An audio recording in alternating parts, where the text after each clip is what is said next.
Mbak Novi, bantu saya.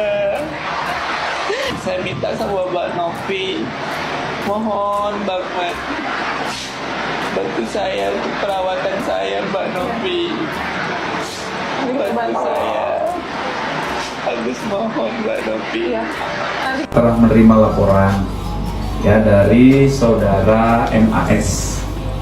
Saudara MAS ini melaporkan dugaan pencemaran nama baik dan atau fitnah dengan media elektronik sebagaimana diatur di Undang-Undang Nomor 1 Tahun 2024 ya, tentang ITE pasal 27A dan atau pasal 310 dan 311 KUHP junto pasal 45 ayat 4. Apa peristiwa yang dilaporkan oleh MAS? Sekali lagi, pencemaran nama baik melalui media elektronik. Yang dilaporkan adalah saudari PN ya. Agus ngelaporin Teh Novi di Polda Metro Jaya. Waduh, Gus, emang nggak bisa tabayun dulu, ngobrol dulu atau apa? Kok main lapor-lapor? Kenapa? Ada masalah apa? Kan kemarin kayaknya di podcastnya Bang Densu ya kalau nggak salah, kalian udah ketemu loh. Suasananya hangat kok, baik-baik saja menurut saya.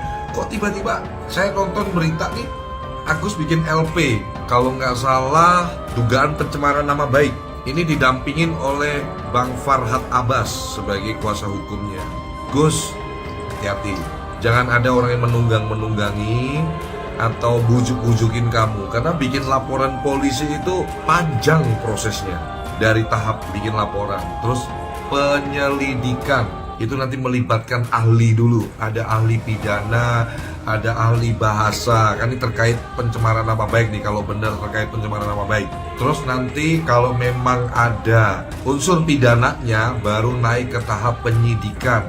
Tahap penyidikan pun nanti kamu dipanggil lagi, terlapornya dipanggil lagi. Kemudian nanti melibatkan lagi, ahli pidana, ahli bahasa, ahli ITE. Terus nanti gelar, kalau memang sudah dirasa cukup, gelar sampai ke penetapan tersangka. Itu kalau semuanya berjalan mulus. Tapi kalau seandainya dalam proses penyelidikan, belum tahap sidik nih, baru lidik, ternyata tidak ditemukan bukti-bukti atau unsur pidana yang kuat, laporan polisinya kamu ini nanti bisa dihentikan penyelidikannya oleh polisi. Dan jangan lupa, proses untuk laporan polisi dalam pasal pencemaran nama baik dan lain-lain itu wajib harus ada restoratif justice. Yang jadi concern saya adalah kondisi kesehatan Agus ini kan, saya kira effortnya atau energinya lebih baik dicurahkan untuk mencari rumah sakit atau dokter terbaik untuk bisa memulihkan penglihatan Agus. Ini menurut saya, dengan kita lihat sikon ya, kondisi kamu. Daripada kamu bikin laporan polisi, itu kamu sebagai pelapor, kalau dipanggil untuk dimintain klarifikasi, BAP dan lain-lain, wajib datang. Belum lagi nanti kamu jadwal harus ke rumah sakit. Oknum yang memanfaatkan Agus, yang bujuk-bujukin Agus untuk bikin laporan polisi ini jahat banget menurut saya. Ini orang, kenapa kok disuruh-suruh bikin laporan polisi, dibujuk-bujukin? Emang semudah itu ngelaporin orang? Tahapan prosesnya itu panjang, dan polisi itu benar-benar tegak lurus, presisi. Jadi kalau ngelaporin orang, itu jangan asal-asalan. Kalau tidak ada terbukti unsur pidananya, kamu ngelaporin orang yang kamu laporin itu bisa lapor balik. Jadi melalui video ini, John LBF menyarankan nih, untuk Agus, ini saran terbaik dari saya. Lebih baik kamu dengerin yang positif. Cabut LP kamu, ya, belum terlambat. Karena kalau kamu yang cabut, insya Allah itu bentuk tabayun. Biar baik-baik aja semuanya. Dan insya Allah kamu akan lebih banyak dapat dukungan dari publik, dari masyarakat Indonesia. Kalau terkait masalah donasi dan lain-lain, itu dipakai untuk apa dan lain-lain, saya nggak bisa komen. Karena ini yang tahu hanya Agus dan keluarga dan Teh Novi sebagai orang yang pertama kali memviralkan atau memperkenalkan Agus ke publik melalui podcastnya Bang Densu. Jadi melalui video ini saya sarankan Agus cabut aja LP-nya, biar Agus nggak repot bolak-balik ke kantor polisi. Lebih baik Agus fokus ke kesehatannya Agus. Dan untuk oknum, siapapun yang lagi mendompleng pansos ke Agus, kepengen untuk namanya naik, ini kasus viral terus ditunggang-tunggangin, Bertobatlah Anda. Jangan kesannya saya membela kaum lemah. Itu bukan membela, itu ngerjain malahan. Itu malah nyusahin kalau kaum lemah itu. Tidak semua hal urusan itu diselesaikan ke pihak berwajib. Harus ada tabayun, karena bikin laporan polisi itu panjang prosesnya sampai orang ditetapkan jadi tersangka. Belum lagi nanti pelimpahan ke kejaksaan, P21 enggak, atau P19 doang, P19 terus, P19 terus. Belum nanti sidang. Itu kalau memang ada pidananya. Tapi kalau nggak ada pidananya, kamu malah nanti bisa kena lapor balik. Semoga himbauan saya ini bisa menjadi sesuatu yang baik untuk kita semua. Dan saya berharap Teh Novi dan Agus bisa tabayun, bisa baik-baikan. Saya pokoknya tetap dalam keyakinan bahwa Teh Novi insya Allah tulus mau bantu Agus. Buat apa? Uang itu udah nggak ada gunanya bagi saya, tapi harga diri keluarga saya adalah nomor satu bagi saya. Ya, buat Saya siap keluarga mati NP, buat keluarga ya kita saya. ingatkan lagi kepada kalian, khusus buat keluarga istri kalian minta maaf baik-baik aja. Khusus Agus ya. Dan kalian telah ambil semua uangnya. Kalian tidak punya kuasa daripada pendonor untuk mengambil uang itu. Kalian permalukan orang. Kalian ancam, kalian bilang bahwa kalau tidak akan laporkan ke Dinsos. Siapa yang menyebarkan itu rekeningnya Agus? Siapa yang menggalang dana untuk itu? Jangan kalian bilang 1,5 miliar pergi BPJS. BPJS siapa yang menghina BPJS? BPJS sudah dibayar. Dokternya sama juga. Fasilitas justru hemat, bagus. Dan jelas-jelas dalam TikTok bahwa kok bisa Agus bisa bermanfaat uang itu buat beli rumah dia, buat beli kontrakan. Jangan beli mobil mewah, beli mobil biasa. Rumahnya nggak ada, kontrakannya nggak ada, belum diapa-apain, uangnya masih utuh. Yang ada hanya sakit hati. Hanya orang yang sakit tambah sakit. Benar itu. Buat apa? Ya, Nggak ada gunanya. tolonglah.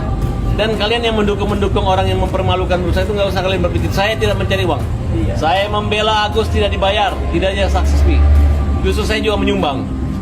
Teman-teman juga semua menyumbang, ya. Jangan lagi kalian ancam sumbangan saya harus dikirim ke rekening yayasan. Itu nanti permasalahan saya yang laporan ke kalian. Usai laporkan Pratiwi Novianti, Agus Salim mengaku menyesal karena kini terancam tidak dapat uang donasi lagi. Adapun Agus Salim dan keluarganya kini mengaku menyesal setelah melaporkan Pratiwi Novianti alias Teh Novi. Hal itu terkuak dari pengakuan Agus Salim yang diam-diam menghubungi Denny Sumargo usai melaporkan Novi. Menurut Densu, Agus Salim dan keluarga meminta masukan terhadap dirinya soal uang donasi.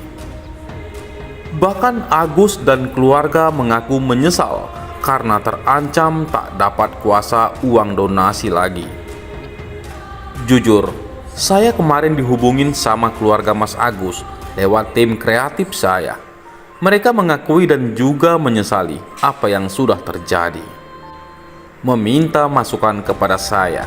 Saya cuma balas, nanti saya bicara sama Novi, kata Denny Sumargo. Menurut Densu, kejadian ini menjadikan pembelajaran yang membantu harus mengetahui uang donasi tersebut. Sementara yang dibantu juga harus mengetahui uang tersebut bisa digunakan sebaiknya. Hari ini, saya sudah bicara sama kamu dan saya bicara sama keluarga Mas Agus. Gak ada untungnya, jadikan semua ini pembelajaran.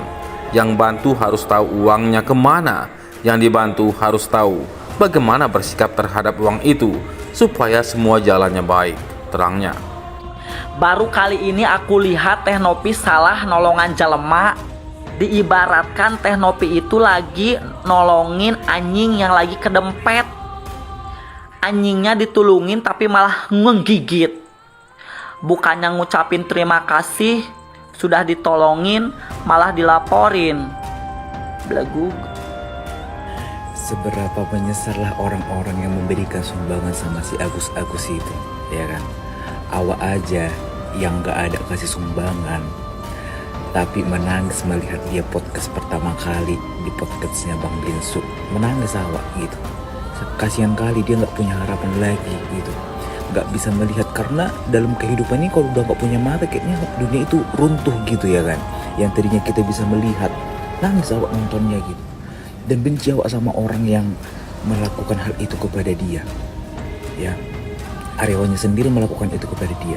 Tapi terus terang aku bilang, menyesal awak menangis kemarin nonton dia dengan perilaku dia dan keluarganya yang kayak gitu.